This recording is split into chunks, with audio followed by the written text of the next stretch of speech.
I found that nothing in life is worthwhile unless you take risks. Nothing.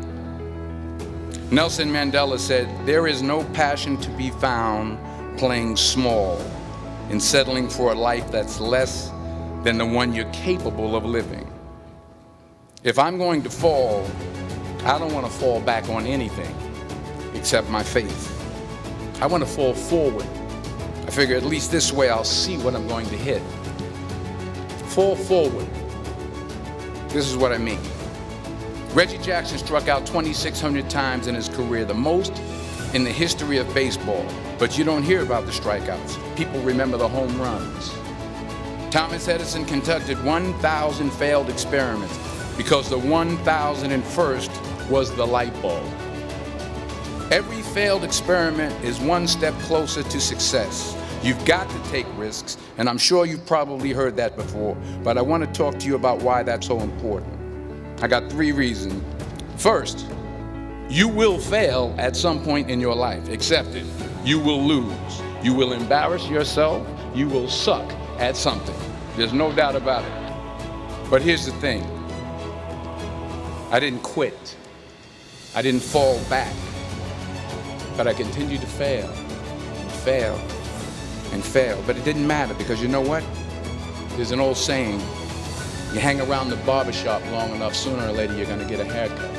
So you will catch a break, and I did catch a break. Here's my second point about failure. If you don't fail, you're not even trying. I'll say it again. If you don't fail, you're not even trying. My wife told me this great expression. To get something you never had, you have to do something you never did. So you got to get out there. You got to give it everything you got, whether it's your time, your talent, your prayers, or your treasures. What are you going to do with what you have? All right, now here's my last point about failure. Sometimes it's the best way to figure out where you're going. Your life will never be a straight path, because the chances you take, the people you meet, the people you love, the faith that you have, that's what's going to define you. You are the vanguard of knowledge and consciousness, a new wave in a vast ocean of possibilities. On the other side of that door, there's a world starving for new ideas, new leadership. How will you serve the world? What do they need that your talent can provide? That's all you have to figure out. As someone who's done what you're about to go and do, I can tell you from experience, the effect you have on others is the most valuable currency there is. Our eyes are not viewers, they're also projectors that are running a second story over the picture that we see in front of us all the time. Fear is writing that script, and the working title is, I'll Never Be Enough. The imagination is always manufacturing scenarios, both good and bad, and the ego tries to keep you trapped in the multiplex of the mind. Once that button is functioning in your life, there's no story that the mind could create that will be as compelling. There will always be someone who's doing better than you. No matter what you gain, ego will not let you rest. It will tell you that you cannot stop until you've left an indelible mark on the earth, until you've achieved immortality. How tricky is this ego that it would tempt us with the promise of something we already possess? Letting the universe know what you want and working toward it while letting go of how it comes to pass. Fear is going to be a player in your life, but you get to decide how much. You can spend your whole life imagining ghosts, worrying about the pathway to the future, but all there will ever be is what's happening here, and the decisions we make in this moment, which are based in either love or fear. So many of us choose our path out of fear disguised as practicality. What we really want seems impossibly out of reach and ridiculous to expect, so we never dare to ask the universe for it. I'm saying, I'm the proof that you can ask the universe for it. Say the fear out loud, admit it, give them the credit they deserve. Don't get all macho and act like they're no big deal. And don't get paralyzed by denying that they exist and therefore abandoning your need to overcome them. I mean, I'd even subscribe to the belief that we're all destined to have to do the thing that we fear the most anyway, at some point. So give your obstacles credit, and you will, 1, find the courage to overcome them, or you will, 2, see more clearly that they're not really worth prevailing over. So be brave, have courage, and when you do, you get stronger, you get more aware, you get more respectful of yourself and that which you fear. My father could have been a great comedian, but he didn't believe that that was possible for him. And so he made a conservative choice. Instead, he got a safe job as an accountant. And when I was 12 years old, he was let go from that safe job. And our family had to do whatever we could to survive. I learned many great lessons from my father, not the least of which was that you can fail at what you don't want. So you might as well take a chance on doing what you love.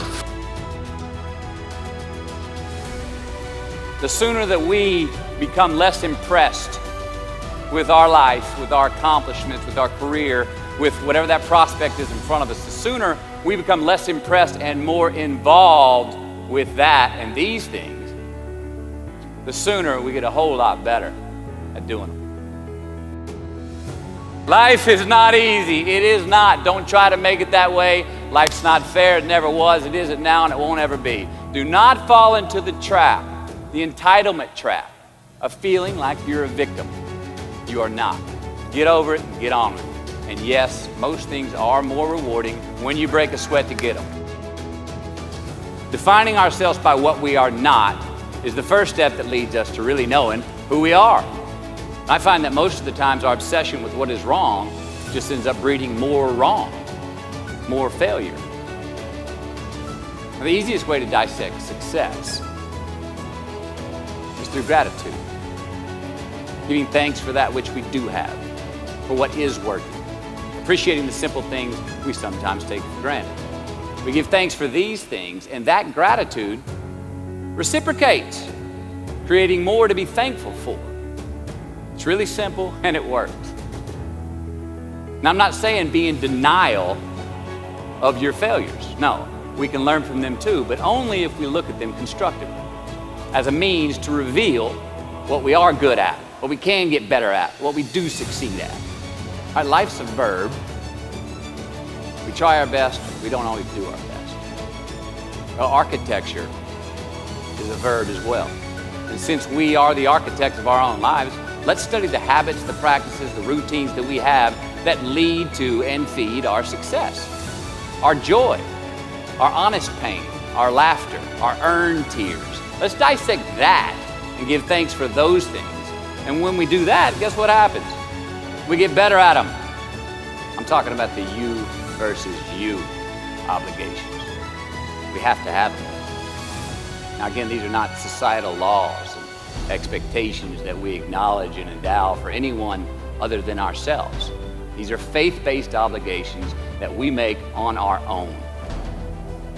These are not the lowered insurance rates for a good driving record. You will not be fined or put in jail if you do not gratify these obligations I speak of. No one else governs these but you. They are your secrets with yourself, your own private counsel, personal protocols. And while nobody throws you a party when you abide by them, no one's going to arrest you when you break them either, except yourself. We do our best when our destinations are beyond the measurement, when our reach continually exceeds our grasp, and when we have immortal finish lines. And when we do this, the race is never over. The journey has no port. The adventure never ends because we are always on the way.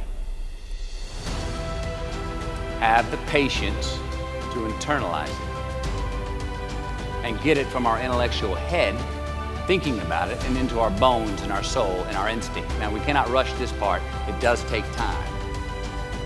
Got to have the courage to act on it, to actually take it into our daily lives and practice it, to make it an active part of who we are and live it. Look, we're going to make mistakes. You got to own them. Then you got to make amends. And then you got to move on. Guilt and regret kills many a man before their time. So turn the page, get off the ride. You are the author of the book of your life. Turn that page.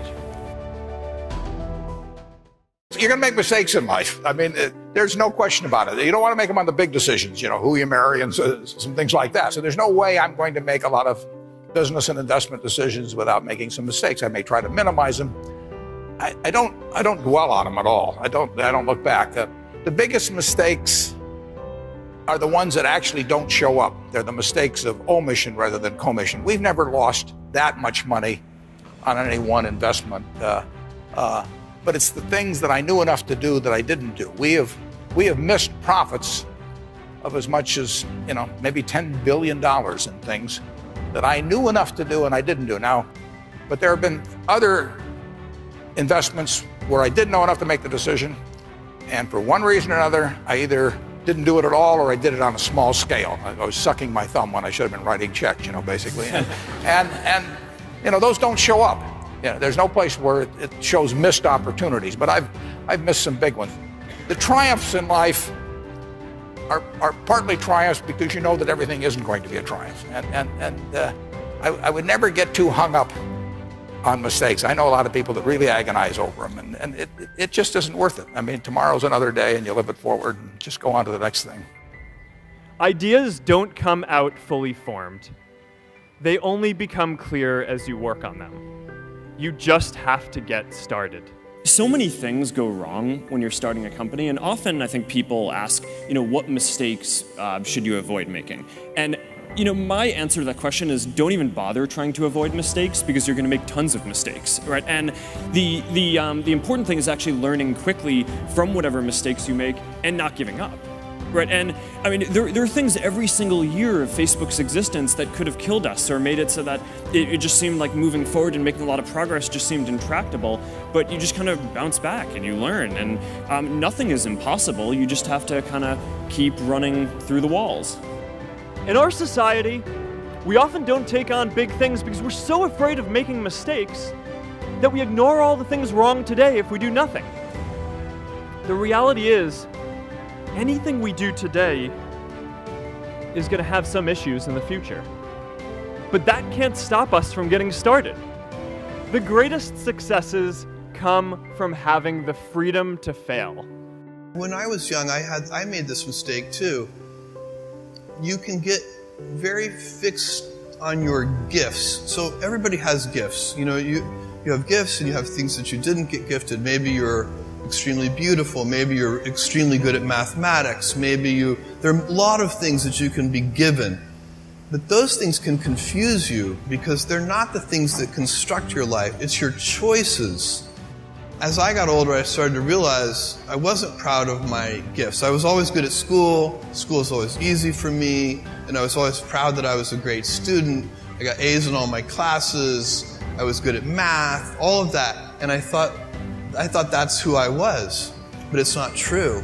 Those are the things that are gifts. What was hard for me is deciding to work hard, deciding to use my gifts in certain ways, to challenge myself, to do things that I didn't think I could do, to put myself in uncomfortable situations. You can choose a life of ease and comfort, or you can choose a life of service and adventure. Which one of those, when you're 90 years old, are you going to be more proud of? Our biggest regrets turn out to be acts of omission. It's paths not taken, and they haunt us. We wonder, what would have happened? I loved that person and I never told them. And then they married somebody else. I didn't do this.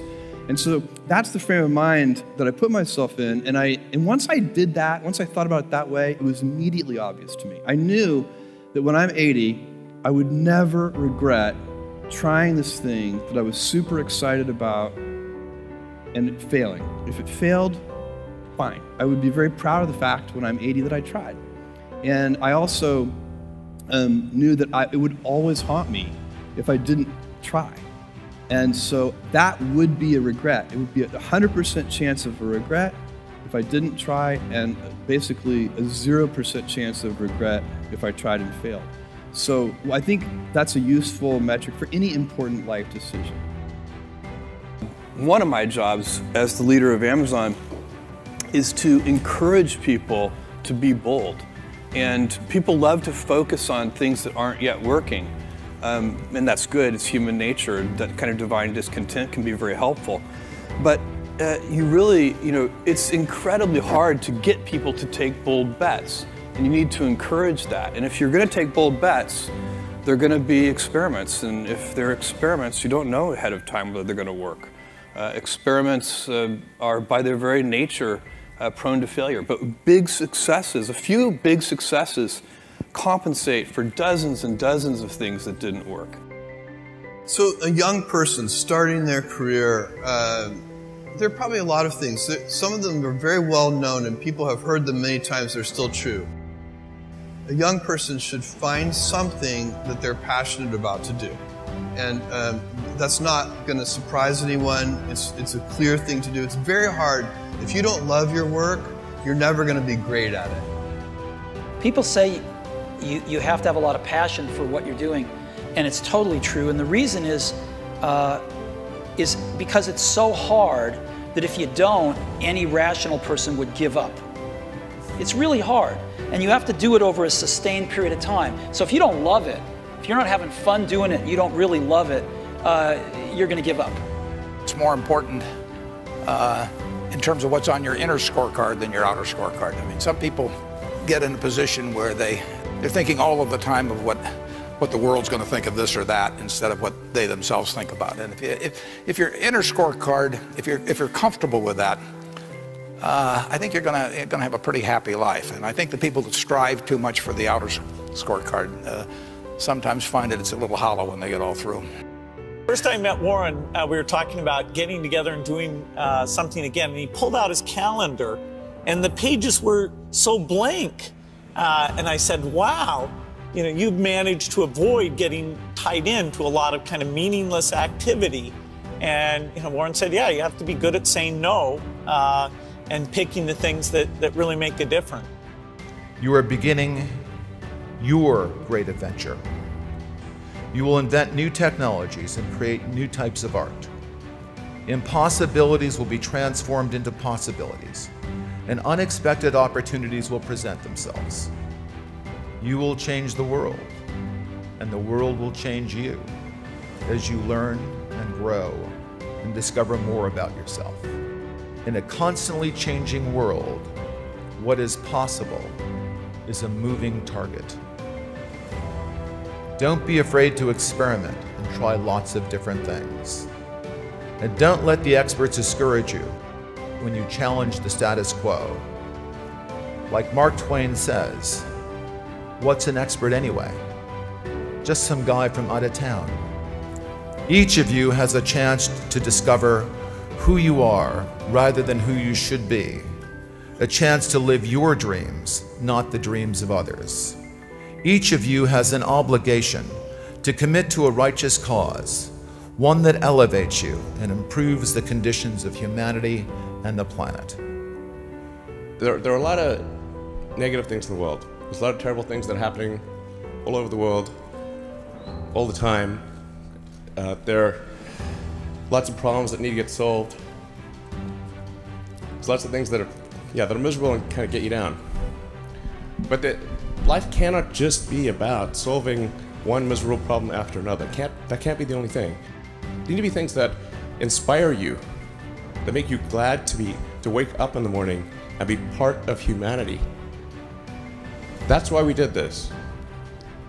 This guy called Tsiolkovsky, one of the early Russian rocket scientists, the great saying, Earth is the cradle of humanity, but you cannot stay in the cradle forever.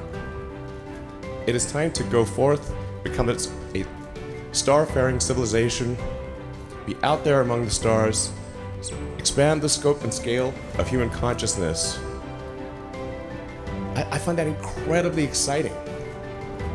That makes me glad to be alive. I hope you feel the same way. What's the purpose of things?